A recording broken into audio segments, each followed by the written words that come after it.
नमस्कार, good evening. शनिवार की ये शाम दूरदर्शन पर आपकी और हमारी सेहत के नाम। आज 17 नवंबर है, यानी कि राष्ट्रीय मिर्गी रोग दिवस। आज हेल्थ शो में हम बात मिर्गी की ही करने वाले हैं। आप जानते हैं ये एक ऐसी बीमारी है जो हमारे दिमाग के साथ जुड़ी हुई है, लेकिन कई बार सही जानकारी न होने की वजह से हम गलत हाथों में मरीज को पहुंचा देते हैं।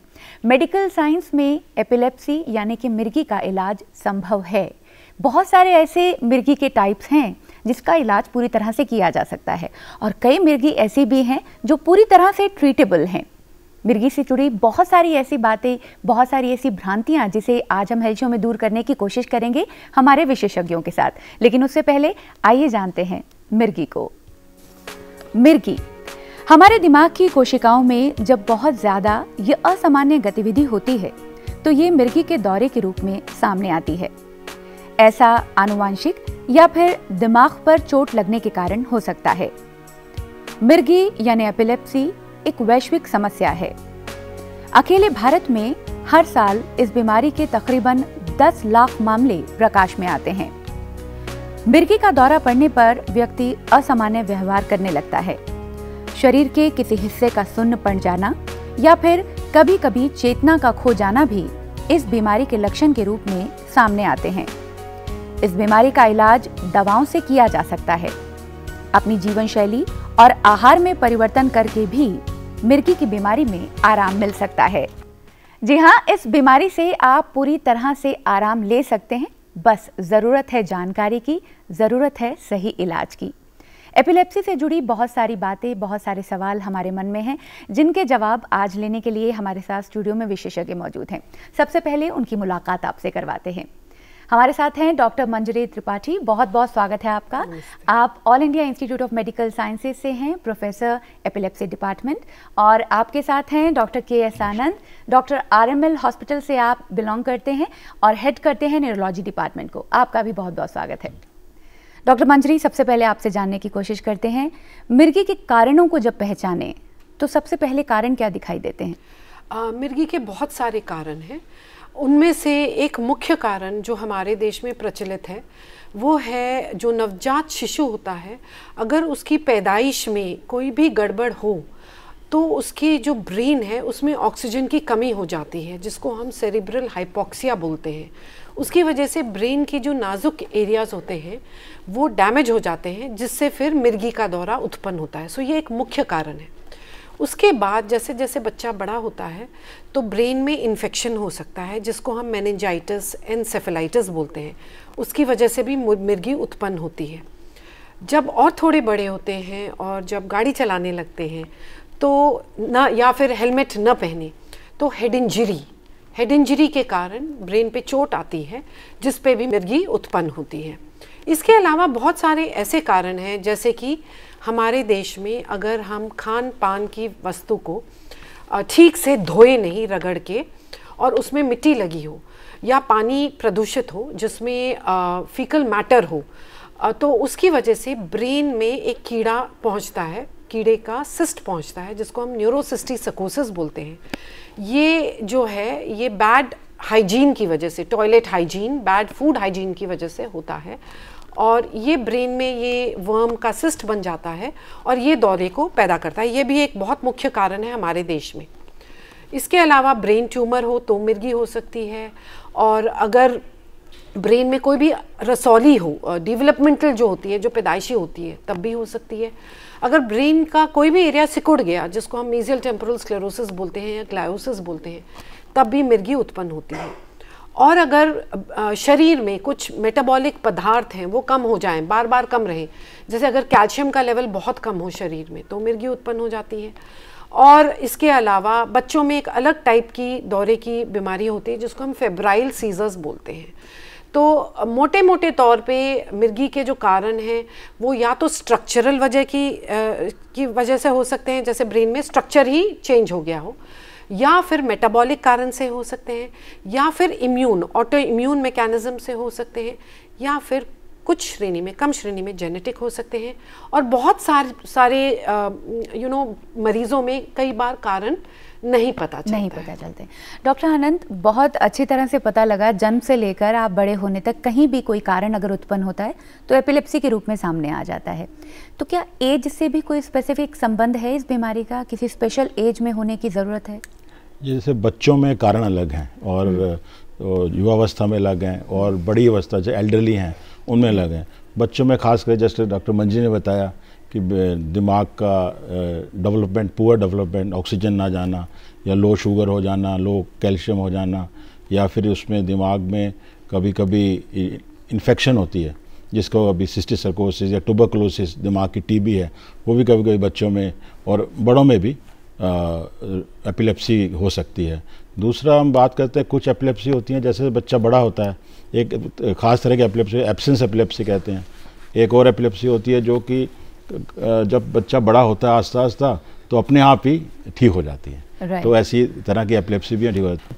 और जो बड़े लोग हैं, युवा हैं, उनमें खास करके जैसे हेड इंजरी है, बहुत कॉमन है। जैसे कि डॉक्टर मंजी ने बताया कि हेड इंजरी कॉमन है, हेलमेट नहीं लगाते हैं, हेड इंजरी हो जाती है, उसके बाद दौरे हो सकते हैं। और दिमाग में टीबी का होना, दिमाग टीबी की गांठ हो जाती है, या दिमाग में जैसे कीड़ा सिस्टिक सर्कोसिस उससे हो जाती है, दिमाग में रसौली हो जाती है। और जो बहुत हमारे एल्डरली हैं उनमें ज़्यादातर कॉमन है या तो ट्यूमर का होना, जो भी एपिलेप्सी कर सकती है। और दूसरा है स्ट्रोक, जो कि दिमाग की नस बंद हो जाती है, तो कभी कभी उस एरिया में ऑक्सीजन नहीं जाती है, एरिया ग्लायोटिक हो जाता है, उससे भी मिर्गी के दौरे आ सकते हैं।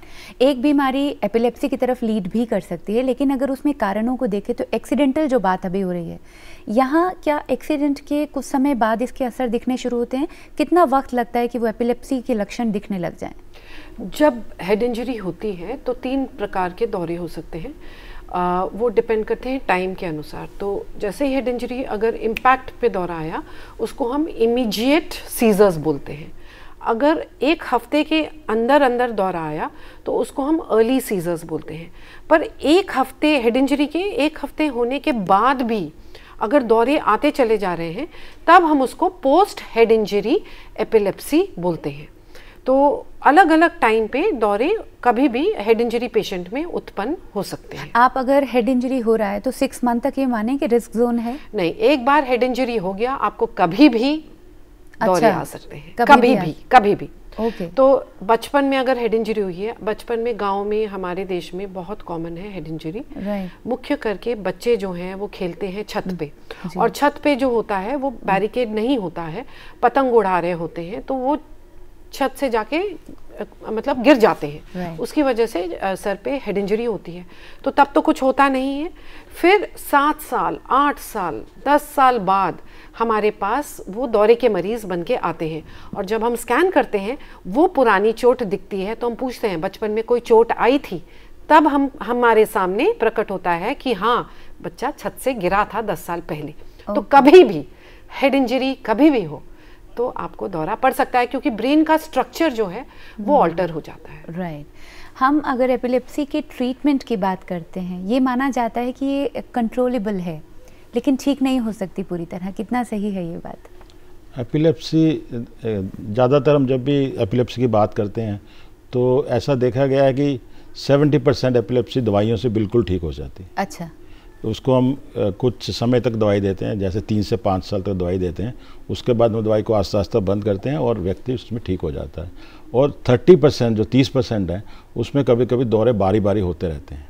अच्छा। तो उस स्थिति में कभी कभी दिमाग की और जांचें की जाती है, पता लगाया जाता है जो एपिलेप्सी और दिमाग के किस हिस्से से आ रही है। तो उन केसेस में कभी कभी हमें सर्जरी करने की जरूरत पड़ जाती है। उस एरिया को हम कभी कभी सर्जरी के माध्यम से निकाल देते हैं और एपिलेप्सी काफ़ी कम हो जाती है, कुछ केस में क्योर भी हो जाती है। राइट। तो डॉक्टर मंजरी, ये माना जाए बहुत रेयर है अगर सर्जरी के लिए सजेशन दिया जाता है डॉक्टर से, तो और सर्जरी अगर कर दी जाए तो कितनी सक्सेसफुल है? ऐसा है कि एम्स में तो हम टर्शरी सेंटर हैं, तो हमारे पास सारे कॉम्प्लिकेटेड केसेस आते हैं जो और कहीं से ठीक नहीं हो रहे हैं। अच्छा। तो उसमें फिर हमारी जो अस्पताल की संख्या है उसमें हम ज़्यादा से ज़्यादा लोगों को देखते हैं जिनको सर्जरी की ज़रूरत होती है। तो और ये मरीज़ 2, 3, 4, 5 दवाइयों से भी ठीक नहीं हो रहे होते।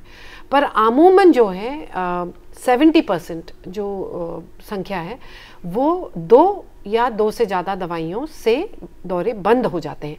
बाकायदा आपको दवाई रोज़ खानी पड़ती है। मरीज़ और मरीज़ के जो फैमिली मेम्बर्स हैं वो मेडिसिन सुपरवाइज नहीं करते हैं। तो अगर आपको डॉक्टर ने बोला कि रोज़ दवाई खाओ, तो कभी ना कभी तो ऐसा होगा कि मरीज़ भूलेगा, एक दिन भूलेगा, एक दिन नहीं ली होगी, लगेगा उसको ले ली है, तो दौरा वापस आ जाता है। उसको हम नहीं बोलते हैं कि नहीं ठीक होने वाली मिर्गी है, वो दवाई न लेने के कारण या दवाई मिस करने के कारण दौरा हो रहा है। तो अगर मरीज़ रोज़ दवाई खा रहा है बिना उसको मिस किए, नियमित डोज में, ये नहीं कि 50 केजी का मनुष्य है और वो 10 केजी बच्चे की दवाई खा रहा है, तो दवाई का डोज होता है पर केजी बॉडी वेट। अगर आप सही डोज में ले रहे हैं और रोज़ ले रहे हैं तो 70% में दौरा नहीं आएगा। बाकी 30% में जिनको आता है, हमको सर्जरी करनी है या नहीं, उसके लिए बहुत सारी जांचें हैं। अगर दौरा एक ही जगह से आ रहा है ब्रेन में और वो हम अपनी जांचों से पता लगा लें कि ये इसी जगह से आ रहा है, तो फिर हम सर्जन को बोलते हैं उस जगह को निकाल दें और फिर मिर्गी का फिर क्योर होता है। कितना सक्सेस रेशियो रहता है सर्जरी का? सक्सेस रेट होता है up to the tune of 90%। 90%।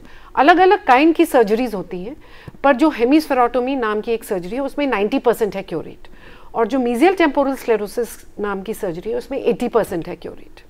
But बहुत बढ़िया है ये। अगर आप सर्जरी पे जाते हैं तो डरने की ज़रूरत नहीं है। बिल्कुल नहीं। आज की आधुनिक टेक्निक से और फैसिलिटीज़ से, हमारे देश में बढ़िया से बढ़िया फैसिलिटीज़ हैं एम्स में भी, और सर्जरी बिल्कुल सेफ है। राइट। डॉक्टर आनंद, आपके पास जो दवाइयों पर निर्भर हैं जो मरीज़, वो बहुत आते होंगे।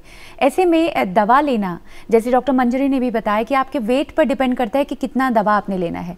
सेल्फ मेडिकेशन भी कर लेते हैं लोग, कम डोज ले लिया, वो कितना सही है? वो बहुत खतरनाक, घातक हो जाता है। यदि कोई व्यक्ति अपने आप से दवा को कम करता है, कभी कभी उसमें एकदम फिर दौरों की जो तेज़ी बढ़ जाती है, बहुत सारे दौरे आते हैं, उसको हम स्टेटस एपिलेप्टिस कहते हैं, ड्रग विड्रॉल फिट्स कहते हैं। वो बहुत ही खतरनाक स्थिति है, कभी कभी जानलेवा हो सकता है। तो ऐसा कभी नहीं करना चाहिए। ना तो दवा बंद करनी चाहिए, ना उसकी मात्रा कम करनी चाहिए, क्योंकि जैसे ही ब्लड में उसकी मात्रा कम होगी तो एपिलेप्सी एकदम तेज़ी से आ जाएगी और कभी कभी मुश्किल करना भी बहुत कठिन। लेकिन बहुत लंबे समय तक दवा ली जाती है तो क्या साइड इफ़ेक्ट भी देती है वो? साइड इफ़ेक्ट सब में नहीं होते, कुछ होते हैं, पर उनको हम मैनेज कर लेते हैं। ऐसा नहीं है कि साइड इफ़ेक्ट इतना है जिससे कि व्यक्ति को उसकी रोज़मर्रा के कार्य में दिक्कत आए।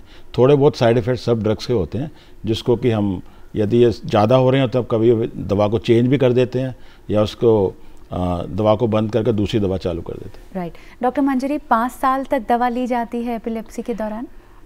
ऐसा है कि एपिलेप्सी एक अम्ब्रेला टर्म है और उसके अंडर बहुत सारी प्रकार की मिर्गियाँ हैं।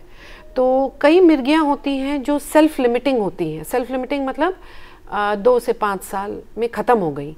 तो उन पर्टिकुलर टाइप्स में हम दवाई 2 से 5 साल चला के धीरे धीरे धीरे डॉक्टर के सुपरविजन में दवाई बंद करते हैं। बंद करने के पहले हम EEG भी करते हैं और हो सकता है MRI भी करें। पर कई मिर्गियाँ होती हैं जो परपेचुएटिंग होती हैं, जैसे जुवेनाइल मायोक्लोनिक एपिलेप्सी है, उसमें बहुत लंबे समय तक दवाई लेने की ज़रूरत है। टीनेज में शुरू होती है और मतलब 40, 45, 30, 35 तक कभी दवाई लेनी पड़ती है। तो ये इसमें हम 5 साल तो नहीं बोल सकते, लंबी चलती है, डिपेंड करता और है। कई मिर्गियाँ होती हैं जिनमें लगता है कि शायद न पड़े दौरा और हम 2-3 साल में दवाई कम करके बंद कर देते हैं, पर 1-2 साल बाद जहाँ मरीज़ कम सोया, जहाँ मरीज़ स्ट्रेस ले लिया, जहाँ मरीज़ फास्टिंग रह गया, या जहाँ मरीज़ ने कोई एंटीबायोटिक खा लिया जिससे दौरे पड़ते हैं, वो फिर बाहर हो जाते हैं। बहुत सारे ऐसे प्रोवोकिंग फैक्टर्स हैं दौरे के जो हमारे एनवायरनमेंट में है। आजकल के सोसाइटी में लगातार टीवी देखना या आईपैड पे लग जाना या मोबाइल पे लग जाना, ये सारे स्टिमुलेट करते हैं ब्रेन को दौरा होने के लिए। अगर आप 8 घंटे न सो के 2 घंटे सोएंगे और आपको पहले कभी 10 साल पहले दौरा आया था और मिर्गी की बीमारी थी, वो वापस आ सकती है। तो ये सारे बहुत सारे प्रोवोकिंग फैक्टर्स होते हैं। इसलिए जब भी हम दवाई बंद करते हैं, हम मरीज़ और उनके केयर्स को बोलते हैं कि 8 घंटे सोना जरूरी है, शादी अगर बच्चे की करेंगे बाद में तो सुबह का मुहूर्त रखें ताकि रात भर ना जगा रहना पड़े। ये सब हमको बोलना पड़ता है क्योंकि हमारी सोसाइटी में बात है और ये चीजें बहुत आम से भी हैं। हाँ, और एंटीबायोटिक जैसे क्विनोलोन एंटीबायोटिक्स हैं, अब खांसी जुकाम में प्रिस्क्राइब हो जाते हैं। अगर आपने अपने डॉक्टर को नहीं बताया कि पहले इसको 3-4 साल पहले दौरे पड़ते थे और दवाई बंद हो चुकी है, हो सकता है वो फिर से वो प्रिस्क्राइब कर दे बिना जाने और दौरे बाहर हो। तो ये सारी कारणों की वजह से अगर दवाई बंद भी हो गई है, कई बार हमको रीस्टार्ट करनी पड़ती है। राइट। डॉक्टर आनंद, बहुत इंपॉर्टेंट बातें हैं लेकिन इसे हम नज़रअंदाज करते हैं। नींद पूरी न होना या हाइजीन की बात हो रही है, इन सब का ख्याल रखना ज़रूरी है। लेकिन अब उस समय की बात करते हैं जिस बीमारी के दौरान सबसे कठिन लगता है, दौरे का आना। उस समय पर मरीज अपनी स्थिति में नहीं है, आसपास के लोग हैं, क्या फर्स्ट एड दी जाए? ये बहुत इम्पोर्टेंट क्वेश्चन है। जब भी किसी भी व्यक्ति को दौरा होता है तो ऐसा आमूमन देखा गया है, लोग या उससे दूर भागते हैं या उसको क्राउड कर लेते, बहुत ज़्यादा क्राउडिंग कर लेते। बिल्कुल नहीं करना चाहिए, डरना बिल्कुल नहीं है। सबसे पहले शांत रहना है, डरना नहीं है, और व्यक्ति को एक साइड में टर्न कर देना है जिससे उसकी ज़बान जो है वो उसकी श्वास को ब्लॉक ना करे और सांस में रुकने में तकलीफ़ ना आए। और उसकी जो कपड़े थोड़े ढीले कर दें, कॉलर है उसको लूज़ कर दें, टाई लूज़ कर दें। और कब ऐसा देखा गया लोग क्या करते हैं, ज़बरदस्ती मुंह में चमचा डालते हैं या लकड़ी का टुकड़ा या उंगली डाल देते हैं। बिल्कुल नहीं करना चाहिए, नुकसान हो सकता है, दांत टूट सकता है, और दांत टूट कर कोई श्वास में चले जाता है, वो घातक हो सकता है।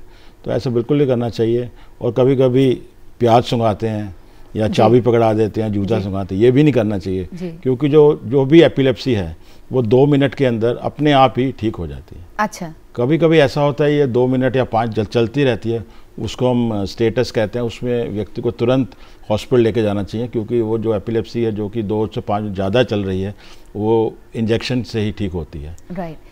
पर डॉक्टर मंजरी, ये बातें बहुत कॉमन भी हुई, मिथ है, एक धारणा बना दी गई कि आपने प्याज की जो स्मेल है उससे दौरा खत्म हो जाएगा। ये मिथ आए कैसे और ये कितने एक्चुअली क्या है ना कि जब सही तरीका नहीं पता है, जब नॉलेज गैप है, तो ये गलत तरीके आ जाते हैं।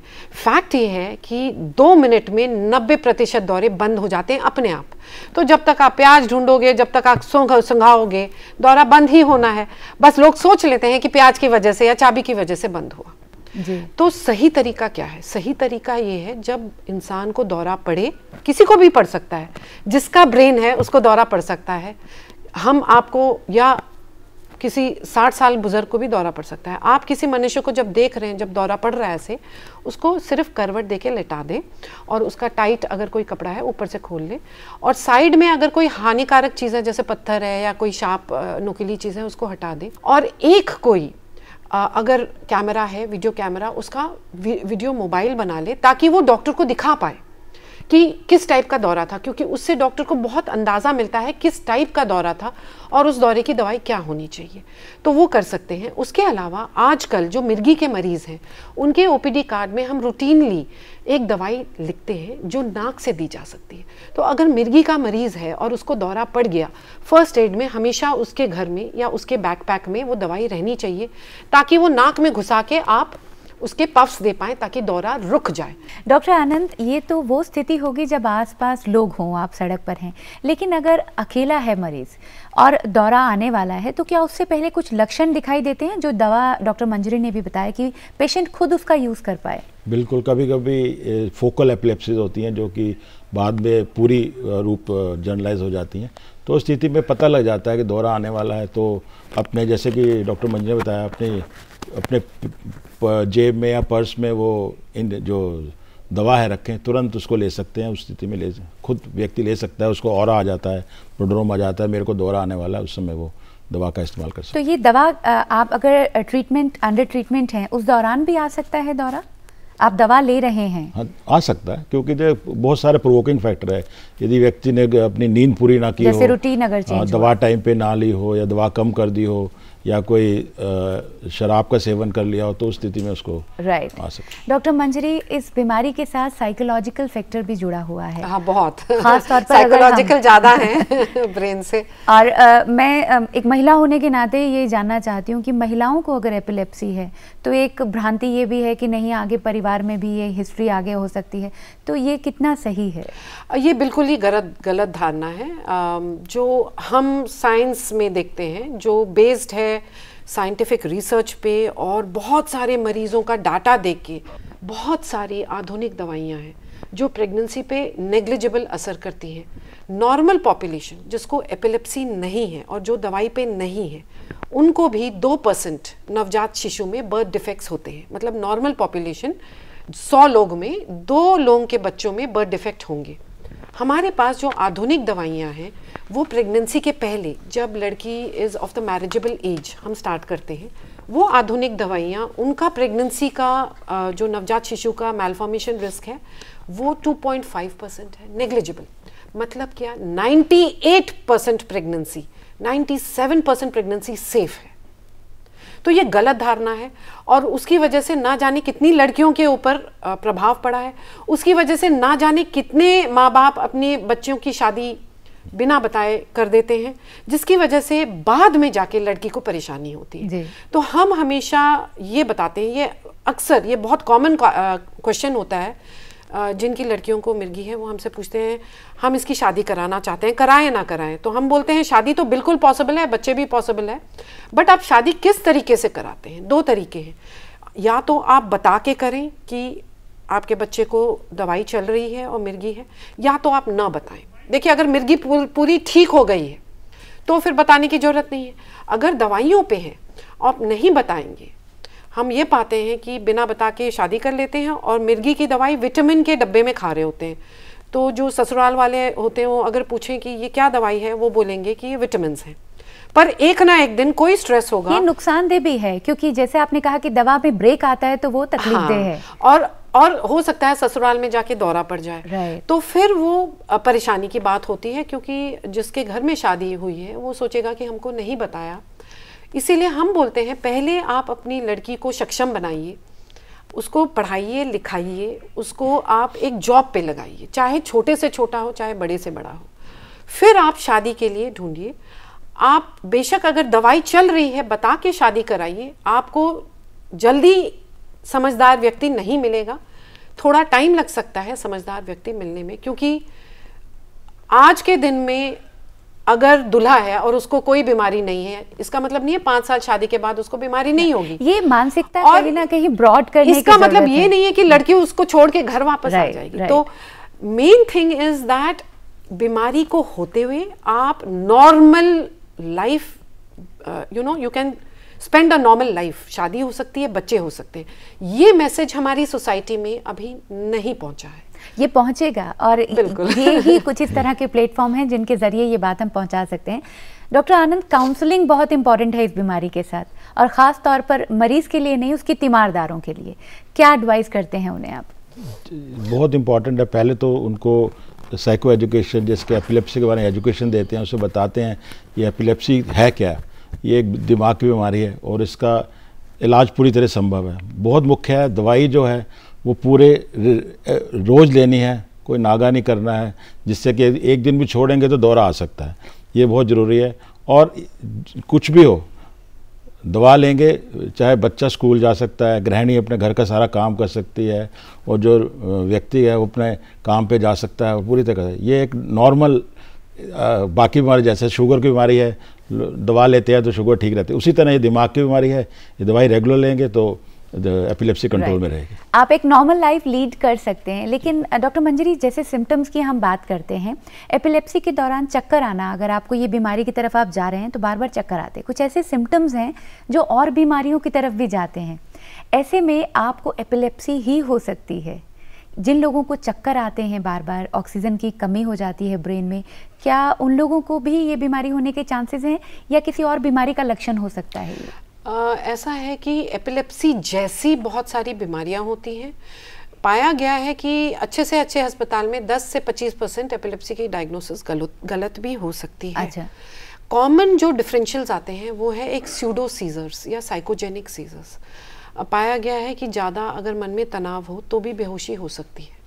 तो उसके तरीके होते हैं जो क्लिनिकली डॉक्टर को पता चल जाता है कि ये ब्रेन की मिर्गी नहीं है, ये माइंड की दौरे हैं, जिसको हम साइकोजेनिक सीजर्स बोलते हैं। तो उसके सिम्टम्स होते हैं चक्कर आना, जैसे आपने बोला, तो चक्कर आना कान में जो बैलेंस ऑर्गन होता है उसकी वजह से चक्कर आ सकता है।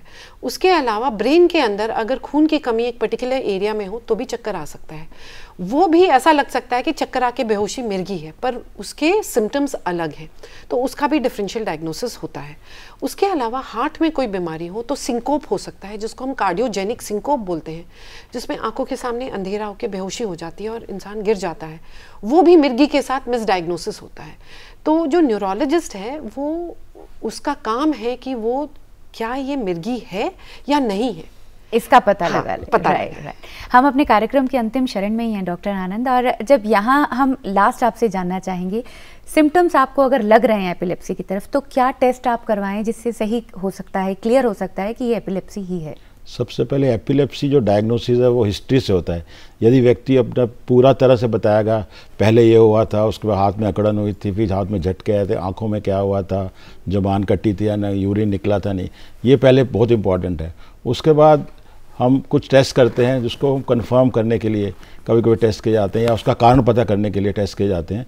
उसमें हम एक ईईजी करते हैं, जैसे हार्ट का ईसीजी होता है उस तरह ब्रेन का ईईजी होता है, उससे पता लग जाता है ब्रेन की तरंगों का। और दूसरा हम उसमें एमआरआई सीटी स्कैन करते हैं, जिससे हमें पता लगे क्या कारण क्या है। राइट। सही डॉक्टर के पास पहुंचना बहुत ज़रूरी है, सही बीमारी का पता लगाना बहुत ज़रूरी है, और इन 2 कदमों के बाद रास्ते पर आप चलते हैं तो मंजिल तक ज़रूर पहुंच जाते हैं। डॉक्टर मंजरी, डॉक्टर आनंद, ये जानकारी देने के लिए और अपना समय देने के लिए आपका बहुत बहुत धन्यवाद। धन्यवाद। नमस्कार। वक्त आपसे इजाज़त लेने का है। बीमारी कोई भी हो, बस एक बात का ध्यान रखें कि अगर आपका मनस ठीक है तो आप किसी भी बीमारी का सामना कर सकते हैं। अपनी सेहत को ठीक रखिए, खुश रहिए, अपना ख्याल रखिए। फिलहाल हमारी हेल्थ शो की टीम को दीजिए इजाज़त। देखते रहिए दूरदर्शन।